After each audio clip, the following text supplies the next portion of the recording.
Morning, Dad. Hey, going for a run? Yeah, you should join me like you used to. Not with my old knees and back. Try Xanthicin. It could really help. Plus, it's super safe, Dad, and it's good for your heart and brain. Xanthicin fights aging with astaxanthin, nature's most powerful antioxidant. And with 3 times the absorption and superior purity, it's the brand physicians trust. Find it at getxantho.com and these retailers. Keep doing what you love with Xanthicin.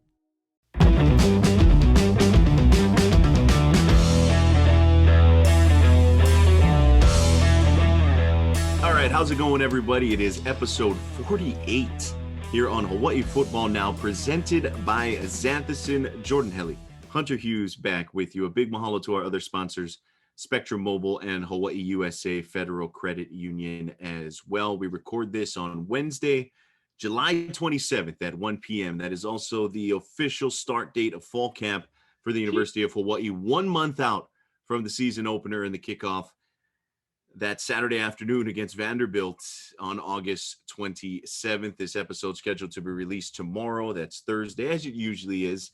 The folks who regularly take in the podcast, you guys know what day of the week it gets released. So this should be fun because we'll get a couple of days of training camp, and then we'll be able to get you this episode. Hunter was there down at the early session of practice. We'll get into that a little bit. Early, late session, what does that all mean? And get some of his takeaways and then talk about some of the broader topics as well. All right, so as we get into it, I want to remind you that Hawaii Football Now is brought to you by Hawaii USA Federal Credit Union. Originally opened in 1936 as a credit union for educators, Hawaii USA has inspired a culture of giving that is rooted in education and has since become Hawaii's largest credit union and expanded to other areas of community need that impact financial health, including healthcare, housing, and hunger. To learn more, please visit hawaiiusafcu.com. All right, quick opening drive. We mentioned training camp is underway. It is real now. All fall practices are open to the public. That's what we wanted to mention here right off the bat. You can go check it out in the mornings.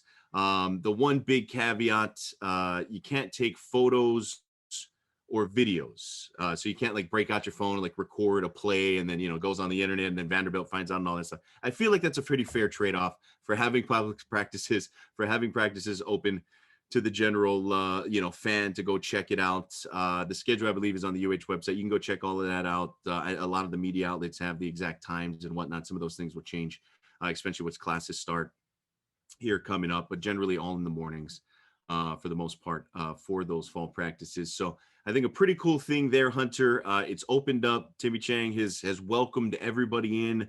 You can go check out practice, but it's like a Tumo comedy show, right? You got to leave the phone. You got to leave the phone in the pocket. That's all it is. That's all it is. You know, that's all they ask. Make sure nothing gets leaked out or anything. But you can go check it out. You can talk story, share stuff with your friends at the water cooler when you go to work after practice. Yeah. This is cool. It's great. I think it's great for the players. I think it's great for the coaching staff. There's a bit of a little added energy to that, right? Instead of the sterile sort of COVID restrictions and nobody could go and all that kind of stuff. I think it's cool that it's open to the public here. Absolutely. Just some good old fashioned put the phones away and be present to the moment, Jordan. There you go. There you go. Yeah. Sometimes we don't need the phone to enjoy some Hawaii football. Really good environment this morning. For those listening, it's absolutely an open door. I will say it's a little bit of a commitment just with your time. Practice got going right at 7 a.m. But with that comes a beautiful, cool, breezy Manoa morning. And that's just what you're going to get. If you wait around like the second half of practice, like we'll get into in a second, it's a little hotter. It's a little more intense. And a white guy like me kind of prefers the morning. If we're going to choose, I'm going to probably choose the earlier, less intense elements. But yeah, great vibe being out there. Stoked to see the guys. A few of them were rocking the new helmet, which I know we're going to dive into a little bit later too. But man, we got football back, Jordan. It's just good stuff.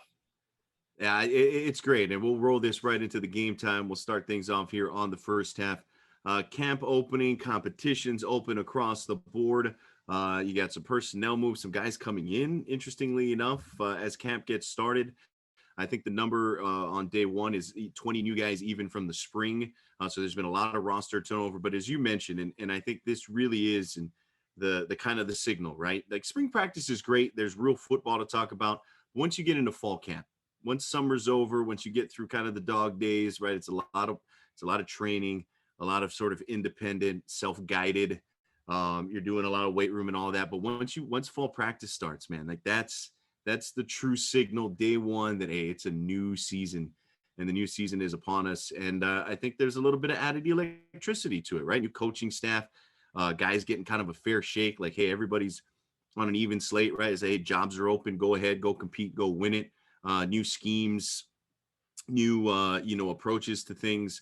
It's one of those things where I think, the buzz that comes along with it, you obviously want it to carry because it's a month. There's a decent amount of time between now and the start of the season in terms of the game. Yep. But I think this is kind of the official signaling, like, all right, the new season's here. It's go time. Yeah, and from a roster perspective, that's very much the case as us players are concerned. As a walk-on, spring is your time to kind of make the team and see how you fit, in the locker room, how you fit on the field and the roster as a whole. But it's a whole nother thing to make the fall camp roster. They cut walk-ons from spring into fall to make way for all of the incoming scholarship guys. And so, NFL is the same way.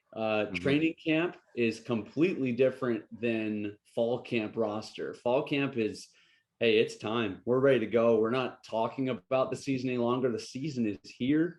For those listening at home, generally speaking, the first 2 weeks of fall camp will be general practice, general kind of install to get everybody on the same page for those new guys coming in. But then the following 2 weeks, the last 2 weeks of camp, is specific install, specific getting ready for Vanderbilt, that first game come August 27th. So that's kind of broad strokes purposes what we're looking at in terms of schedule right here. And I think they need at least 3 practices, Jordan, in what's called pajamas, just helmets, these kind of soft pad vests, things that they wear, and then throw the jerseys over top of it. And so it's thud tempo. There's no real tackling going on, 2-hand touch, but it's UH football nonetheless, man. It's fun. Yeah, guys are flying around, right? The whistles are going. And kind of to your point, Hunter, right? So with that timeline, right, for first half of fall camp, you're kind of just generally getting the team ready. Second half of fall camp, it is very much a game preparation for Vanderbilt. And I think that's why we've seen some of the reports and some of the comments, I think, by some of the coaches, right, especially with the quarterback battle. They should have a pretty good idea after the first 2 weeks and then the transition into the game prep. Is that fair to say?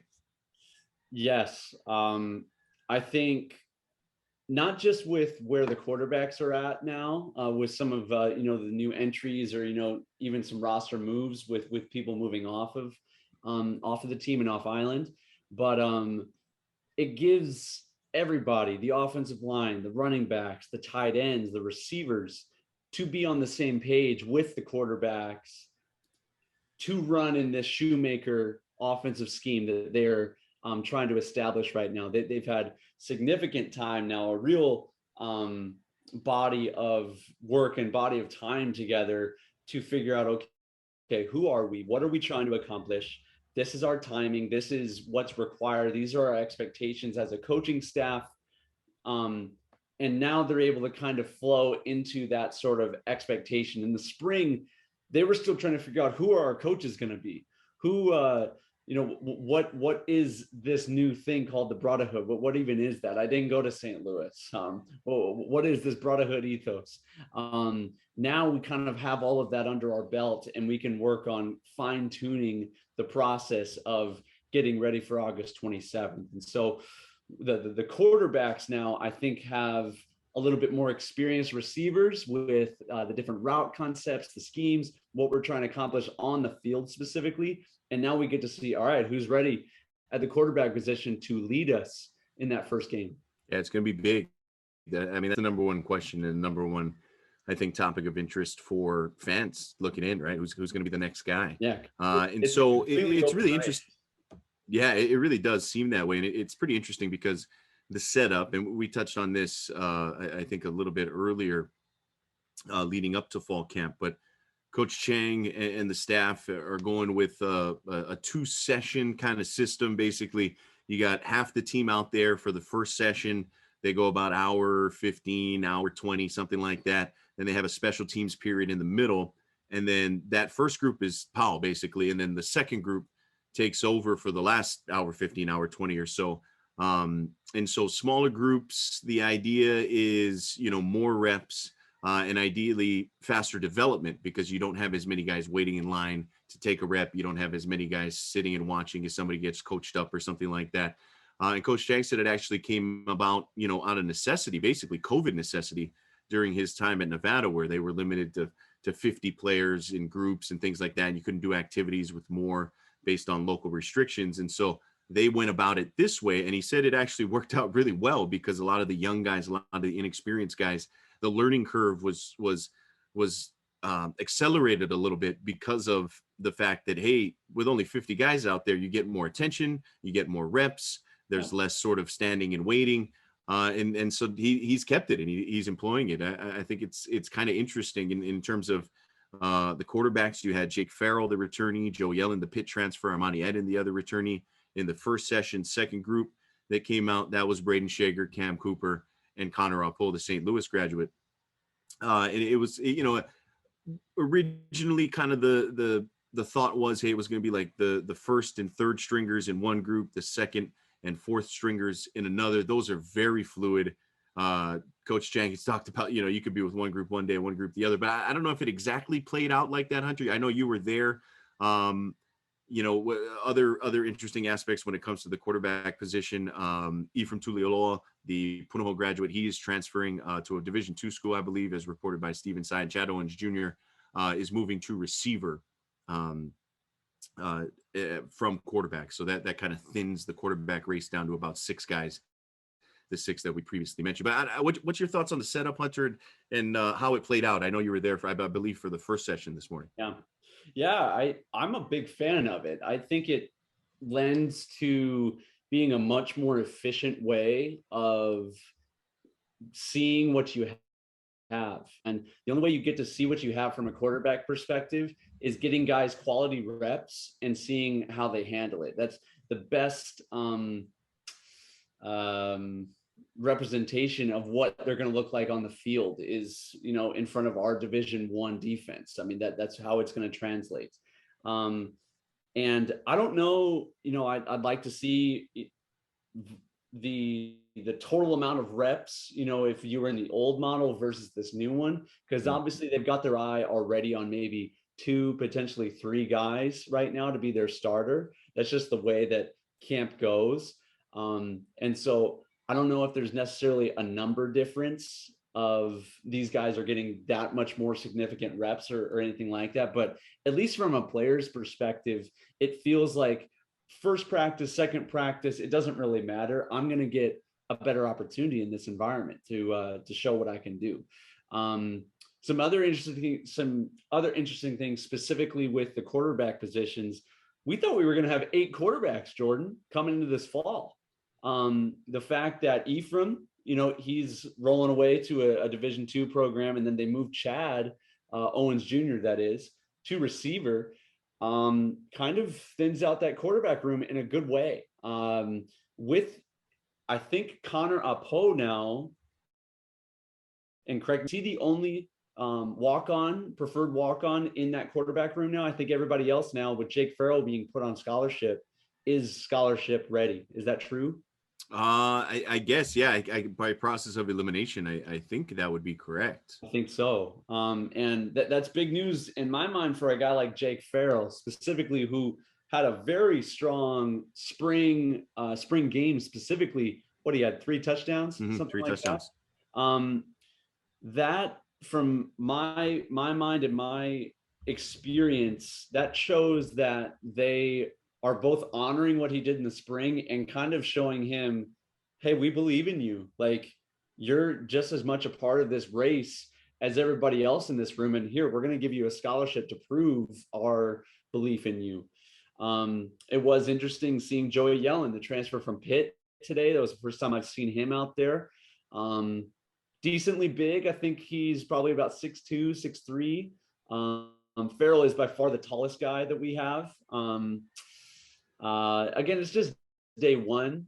We were just going through one-on-ones primarily, a little bit of sketch, but outside of that, it was it was just good to see the guys out there. Tough to make a true read on where we're at with everything just with day one. I want to give those guys the benefit of the doubt, but really interesting to see kind of the mixed bag of players between the first practice and the second practice. Again, for those listening at home, the first guys got out there about 7 a.m., went to about 8:15, 8:30, and then completely vacated the field, and a new group of guys went out there to basically do the same thing for a second time. So kind of interesting, Jordan. It'll be cool to see what happens this fall. Yeah, it's funny hearing from Abe Alamimian yesterday on Kanoa Leahy's radio show. That was Tuesday leading up to the start of camp, and kind of jokingly, it's like, hey, the coaches, man, they got to be ready to go. Like, you're doing 2 practices. Like, that's, they made a little extra work for themselves. But I do think I am with you. I am very intrigued by this setup, because I think if you can get guys more reps, it is so valuable. But for Coach Chang and his staff, this is a lot of work, man. You starting at 7. You got that second group that doesn't come out to like 9:15. Then you got a whole nother practice after that. They're putting in some hours, man. The energy drinks and the coffee and whatnot, it's got to be flowing. Maybe a little astaxanthin too. Maybe we'll. That's right. I think we got to get them. We got to get them the hookup, man. Yeah, I mean, even Coach Abe. I was standing there sipping my coffee, just kind of enjoying the morning. He goes, "Hey, you ready to throw?" And I'm like, okay. And so jumped over with Coach Abe and threw to the DBs a little bit. So hey, man, they were lucky to have you out there, right? I mean, if you're like the DBs coach and you're throwing all those drills, then you got to go ice the arm between practice and throw them all again. It's like, hey, we're picking up anybody, man. If you're a QB alum standing on the sideline, they are going to put you to work. If there's a live arm, they will use it. So don't be surprised, folks. If you come to practice, you might just get snagged to. You never know, man. It's a fully immersive experience when you go check out Rainbow Warrior football practices in the mornings at times. Any other observations of yours, guys that kind of jumped out at you, or anything of note that you can share? Again, under the caveat, of course, that video and pictures weren't allowed. So we're not trying to divulge too much. But just curious, if anybody else kind of caught your eye or anything else piqued your interest as you were taking in practice this morning. Well, Coach Chris Brown is worth the price of admission. Oh, so absolutely. Anyone who wants to come down and see a living Hulk in person, I'm surprised they don't charge just to take a gander at the fella. Community service, it's public service. And in the same vein, we have a tight end, Jordan, transfer from Missouri State, number 7, Jordan Murray. Yeah, an absolute specimen. 6'5", 235, 245, shoulders of a Greek god. I don't even care if he plays or not. They might just stroll him out there at the 50 like Sean Oakman for Baylor back in the day, just for pure intimidation. You look like a darker version of Boagrius from that movie. What's that movie? Brad Pitt plays Achilles. Is it Troy? From Troy. That first scene, that giant that comes out there, Boagrius. That's what we have here in a tight end from Missouri State. So some new guys are out there. I need to get familiar with all the new guys, man, because there's a lot of numbers, a lot of I'll just say body types of players out there that I hadn't quite recognized just yet. It's good to be in the mix again. Yeah, and some number changes as well for some of these guys that we'll have to keep up with. Interestingly enough, the roster turnover and roster changes, I mean, are just, especially in this day and age, never ending, right? And never ending. Hawaii bringing in 3 new guys just this week, basically, or within the last week. I think a couple of note for sure. Devin King, the the defensive back out of Maryland. So another Power 5 transfer for a position group that was pretty depleted, by departure.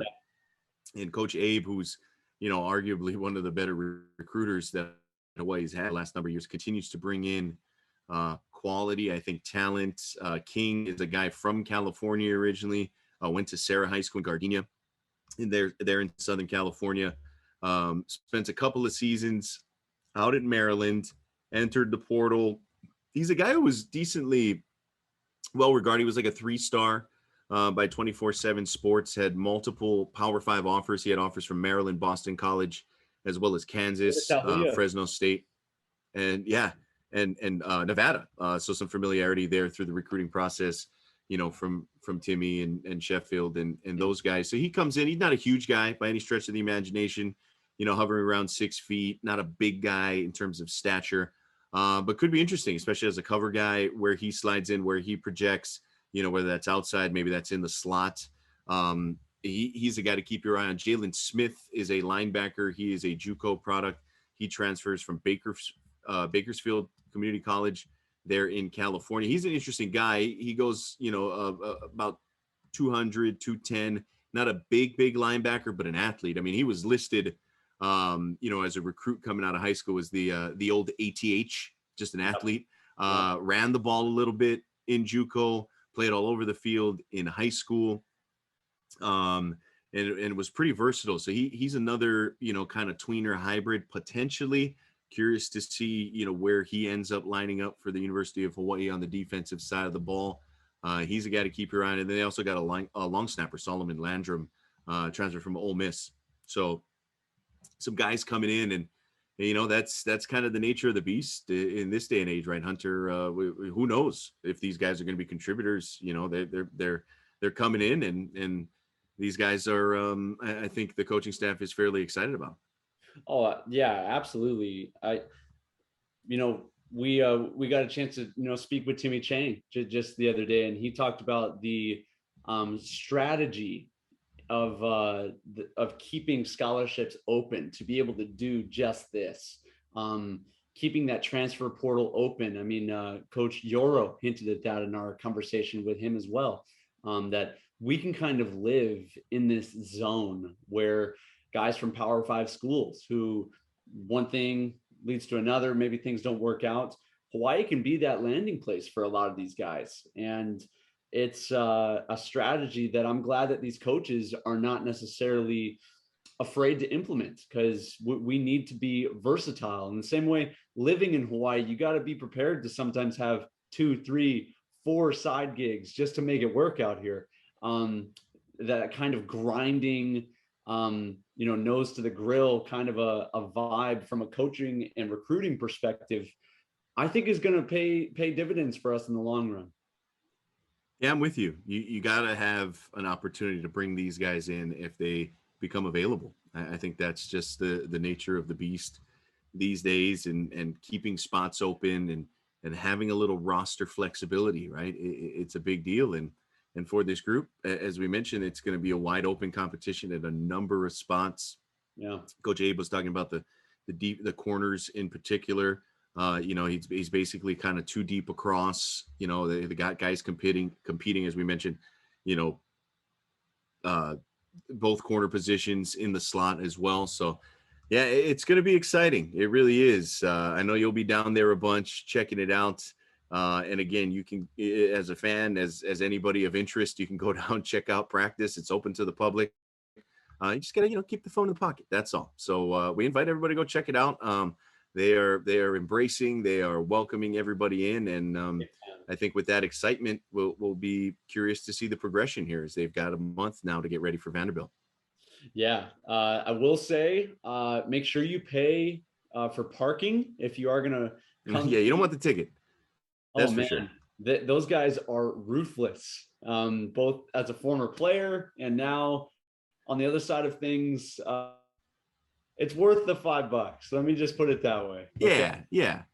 I think that's fair. You gotta make sure you get the payment in, and you gotta make sure that you get there early. Make sure you got a parking stall once classes start, especially. So it's pretty fun, but we're looking forward to seeing that progress. Looking forward to getting some more report from you, Hunter, from down at the field. We might have to get Jaron on at some point as well, our producer, who's spent a lot of time down there. Jaron racking up the miles on the car. He's been all over the place, taking some footage and whatnot. You can catch a lot of his work on our all of our platforms, social media, and elsewhere for ESPN Honolulu. All right, that'll do it for us here on the first half. Before we hit the halftime break, Hunter, you mentioned Asta Xanthan and our guys over at Xanthan. They are in high demand right now because it is camp. It is all go. It is all gas, and you got to get the energy up. You got to be able to perform in no better way than with a little Xanthan in your life. Jordan, I know you've heard of it. Our listeners home, have you heard about this amazing supplement called astaxanthin? Doctors and pharmacists recommend it from everything from joint and muscle function to cholesterol health and cognitive function, even anti-aging.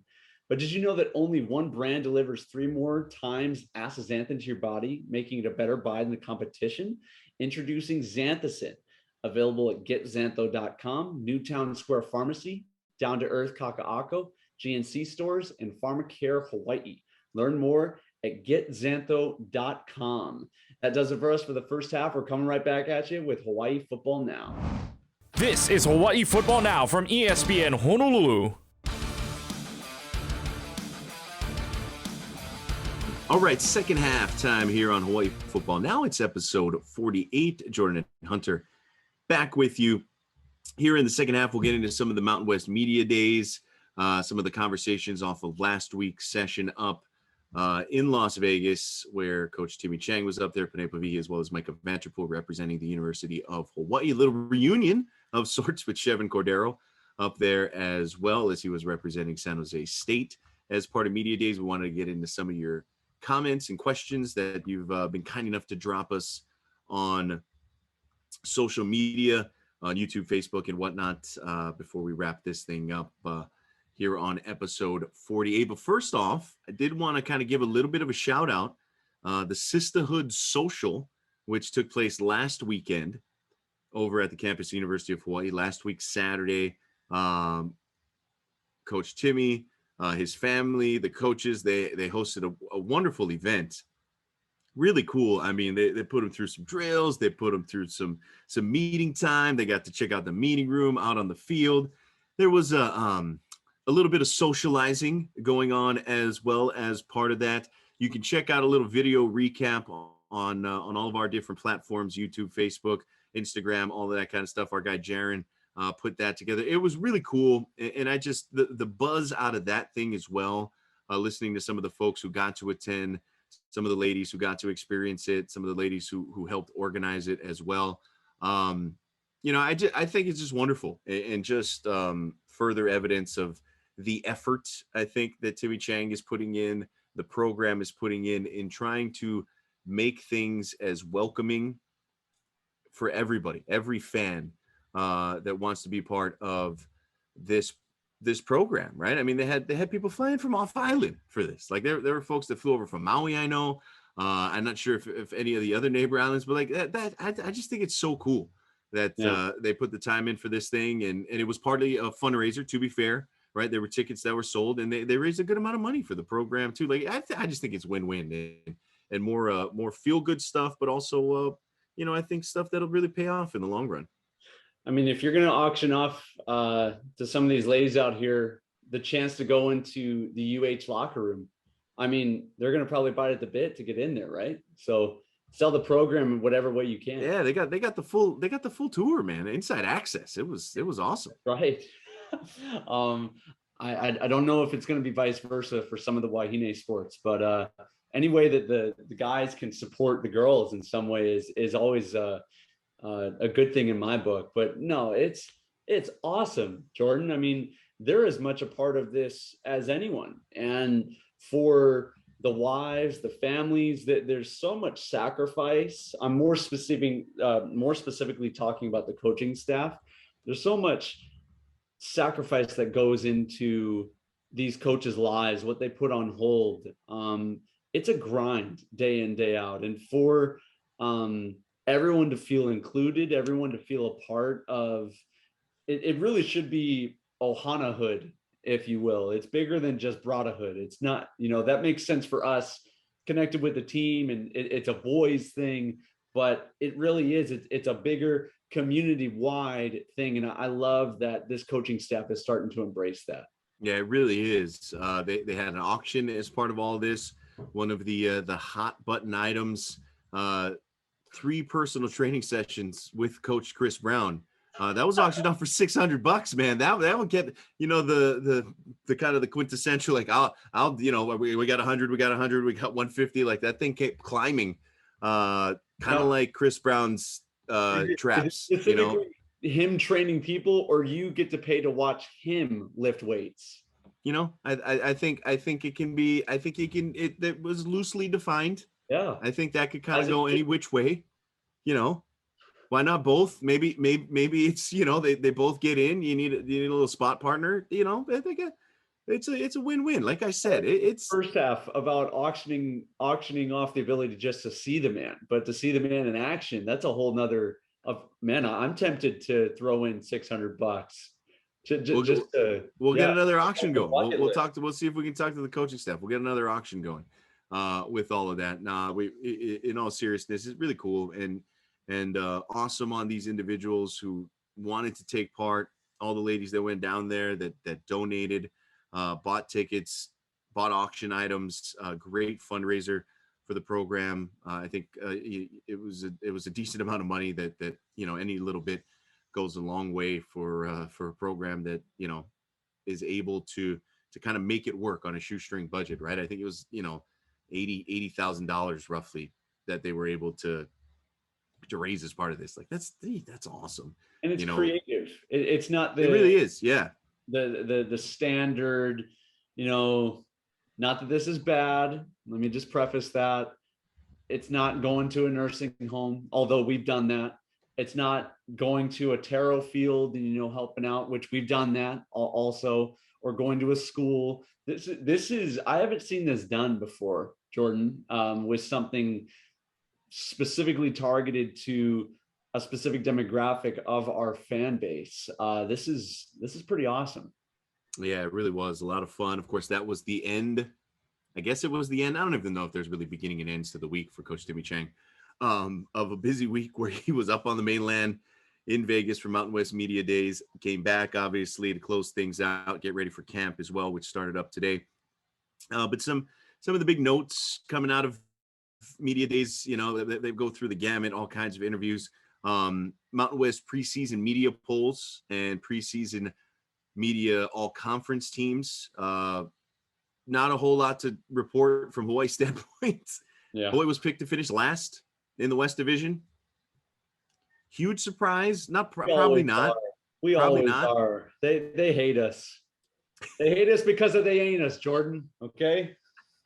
I like that. Right. I mean, you figure San Diego State, Fresno State, Reno, like they're gonna kind of replenish. San Jose State as well, even though some new quarterbacks, whether it's Chevin in San Jose, Braxton Burmeister, the Virginia Tech transfer, Virginia Tech transfer that comes over originally from San Diego. He's back home now playing for the Aztecs. Coach Timmy Chang, he's like, hey man, like it's not unexpected. We've got a whole bunch of new faces here, a whole bunch of guys who haven't proven anything yet. But he relished the challenge, right? It's not the first time Hawaii has been picked to finish near the bottom of things. And some of those previous years, they've been able to kind of surprise people, and they're hoping to follow that recipe once again. I think reflective of that, no Hawaii players on the Mountain West preseason teams. To be fair, there's only one team, first team offense, first team defense, first team special teams. Guys like Il Manning, guys like Panay Pavihi, guys like Matt Shipley, you would figure in the conversation, but none of them making that. If you look at some other publications that go, like 2, 3, 4 teams deep, Hawaii was recognized. Some of the other Athlon, Phil Steele, some of the other preseason publications. But in terms of the official Mountain West preseason all conference teams, again, just one deep on both offense, defense, and special teams. No Hawaii players. So at the very least, as you point out, Hunter, it's added motivation, right? Oh, yeah. Nobody believes in us. You can play that card all year long, right? You can put up the preseason poll right in the locker room and say, hey, look, this is where everybody thinks we're going to finish. You're willing to put in the work to make sure that's not the case, to prove them wrong, to rub it in their face.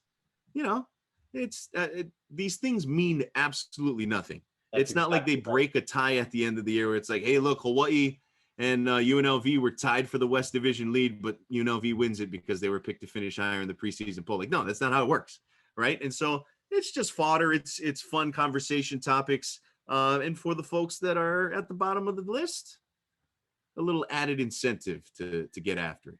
Big time. Yeah. I can't even believe I'm on the media side of things now. Just because in my heart, Get used to it, man. I know. In my heart, I'm still a player where I see that and I'm like, that literally could not mean any less to me. If anything, it puts us in a position where I think Hawaii is meant to be in. We're the 50th state, the one that's like, oh, they're off in the Pacific somewhere in the middle of the ocean.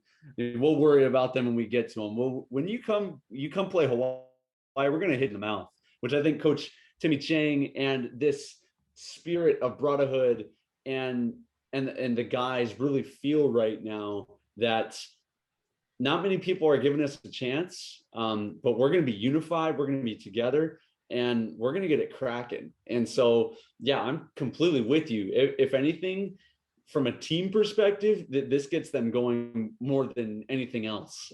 We already didn't really have much to go on, with all the transfers. And in that same vein, both Darius Muasau and Nick Mardner were named to the Butkus and Belindikoff watch lists, respectively. So had those guys been here, obviously they would be in some of those, preseason Mountain West teams. Again, none of that means anything either. It just is what our media is pointing to, these guys we're keeping an eye on. We could have a handful of guys on those teams come to the end of the year. We have to take care of what we are supposed to take care of on our team in our conference against our opponents, and then let the chips fall where they may. I mean, that's really what it boils down to. For those curious, Fresno State picked to win the West Division. They got 20 of the first place votes, if you will, in division. San Diego State picked to finish second. They got the other 8 of the 28 media members polled. San Jose State, Nevada, UNLV, Hawaii to round out the West Division projected rankings. The prognostications in the Mountain Division, Boise State, which is like they've been picked to win the division, I think like 10 years in a row or something like that. Picked to finish first in the Mountain. 14 of the 28 first place votes, much more spread out in the Mountain. Kind of interesting, much further debate. Air Force actually picked to finish second. They got 10 first place votes, so kind of close there with Boise. Utah State, Colorado State picked to finish fourth, which would be a huge improvement off of last year. Obviously, new coaching staff. Jay Norvell's over there. Timmy Chang would have been there if he didn't get the Hawaii job. And I think, shows a little bit of the respect for Jay Norvell's track record when he was over at Nevada. They actually got one first place vote in the divisional race. Wyoming and New Mexico picked to finish 5th and 6th, respectively, in the Mountain West Mountain Division. So that'll be really interesting to see how that all plays out. It's the usual suspects, right? And again, this is as reflective of past performance, of past pedigree, as much as anything. Those preseason rankings, those preseason polls, those preseason teams are like, okay, yeah, they're going to vote for the guy who had a better season last year because that's all they know at this point, right? If it's Joey Yellen as the starter at quarterback, if it's Cammie Cooper, if it's Jake Farrell, like none of those guys have taken a snap at the University of Hawaii. So, yeah, they're probably not going to make a preseason team, but they could go out and light it up, and then all of a sudden they're on a postseason all-conference team, right? Timmy Chang never coached a college football game as head coach in his life. That's right. That doesn't mean he can't go out and win some games, right? But, yeah, maybe San Diego State, who's kind of had a thing going for a long, long time, even though Brady Hoke has taken over for Rocky Long, but it's in the family and they just kind of keep things rolling, right? Boise State, they do what they do. They're kind of well-oiled. They get after it. And so, yeah, they're probably going to be at the top of the rankings because that's where they usually end up year after year.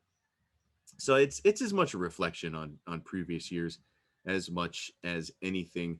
The one other big takeaway for me, it was kind of interesting, kind of cool to see Chevin Cordero get an opportunity to speak to the media, but also Hawaii media, right? He did a few interviews. He did one with us at ESPN Honolulu. Well, not us in particular, but with Josh Pacheco and the guys who were up there, and you can catch that as well on our platforms. He did some other interviews Some of the other guys were asked about him. Obviously, he and Timmy Chang have, the connection, the St. Louis connection and whatnot. And everybody was very complimentary of each other. And it's unfortunate that Shevin is now in San Jose. But it was, I think, for the most part, really the first time that we have heard him speak out since transferring about the transfer, right? And he was very complimentary of Timmy, called him a good guy, said the program is in good hands. But he was also, I think, fairly candid in talking about, him leaving.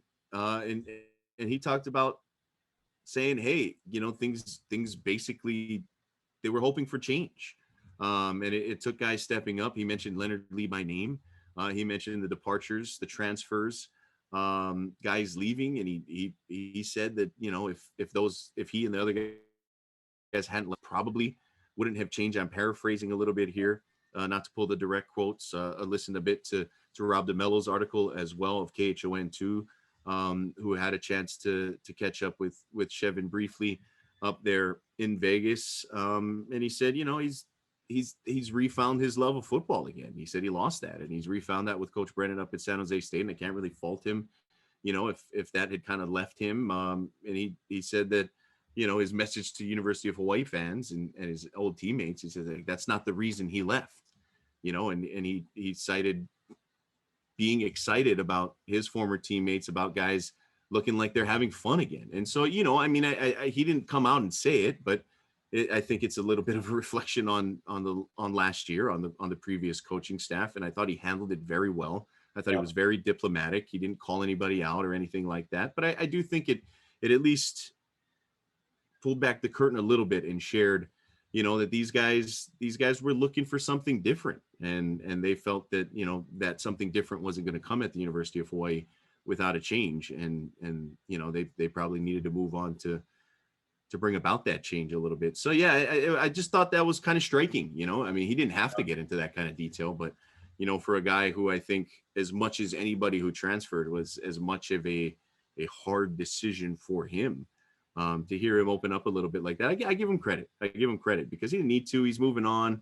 He said he's looking forward to the game against Hawaii. It's the last game of the season, obviously. That'll be interesting, right? Yeah. To get he on the same field as a lot of his former teammates and his former programs. So, but no, I give Shevin credit. It's not easy. It's not easy to talk to the old hometown media as well, because, there are folks out there that don't agree with his decision at all. And I think are still pretty steadfast in that belief. We've had those folks comment to us. We've had those folks comment on our stuff, and that's okay.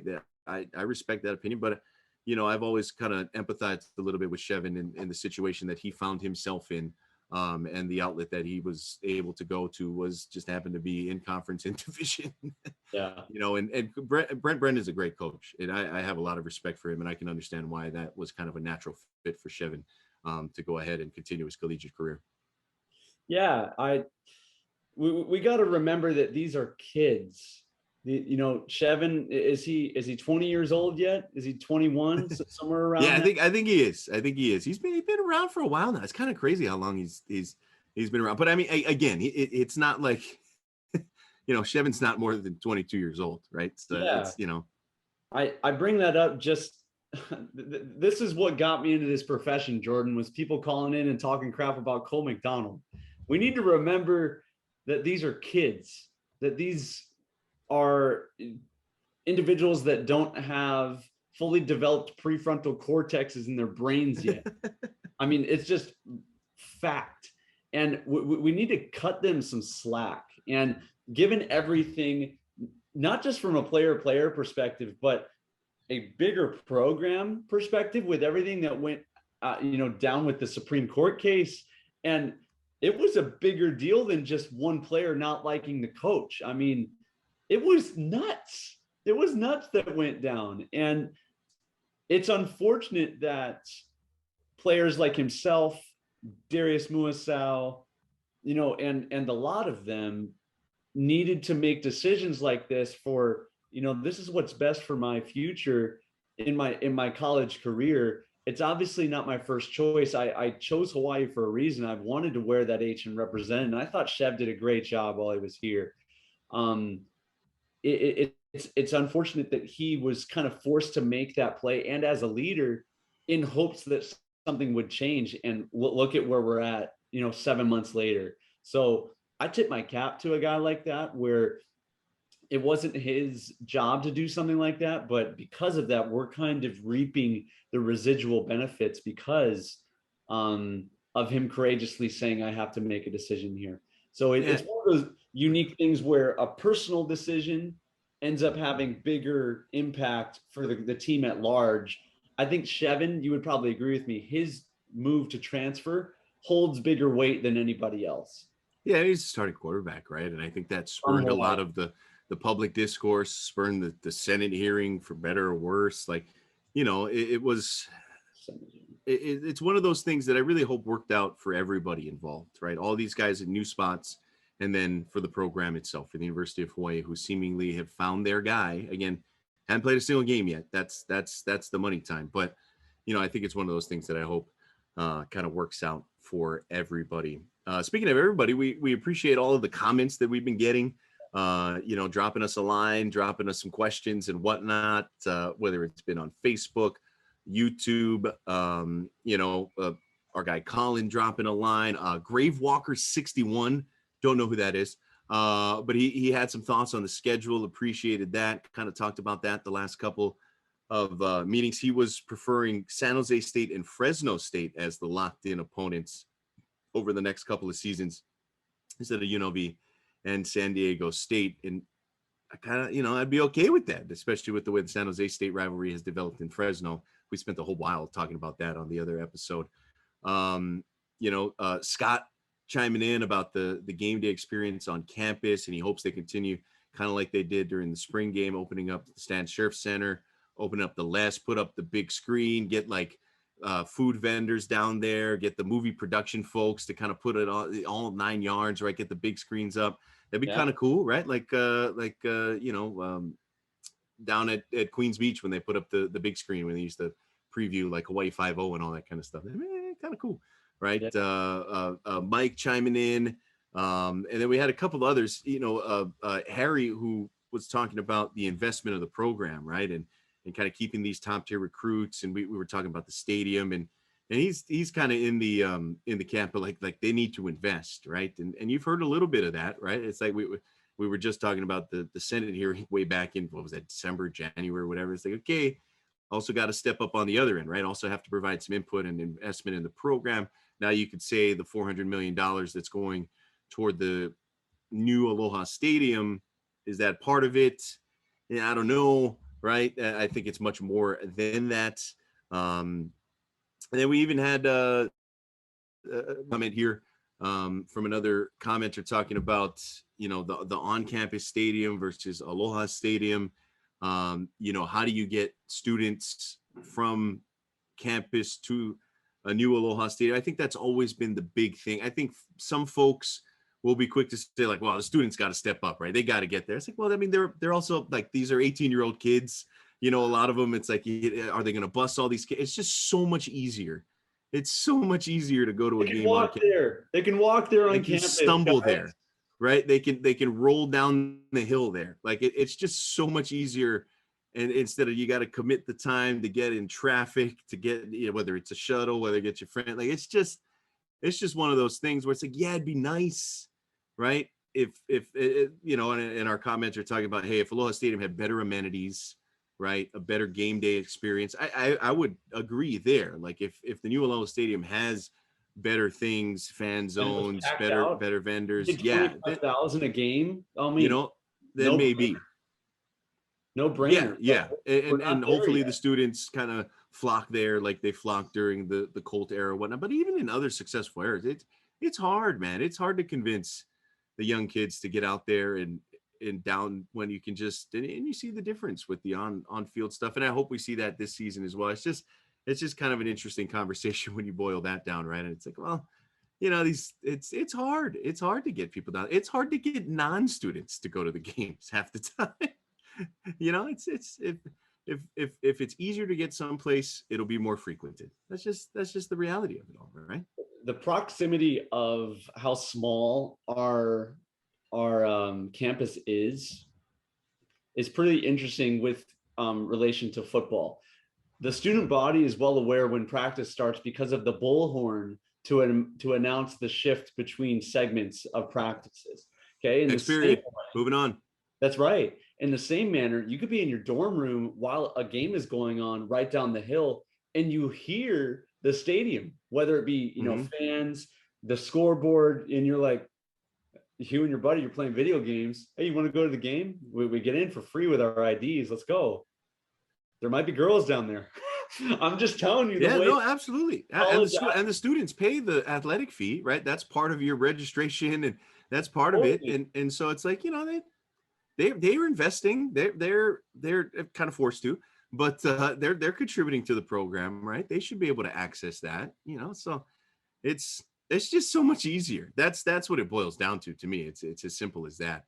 And if they can capture that, and my hope is that they build that momentum, and if indeed, and it really seems all the indications from David Matlin to the coaching staff, like the plan is to go to the new stadium whenever it's built in Halava.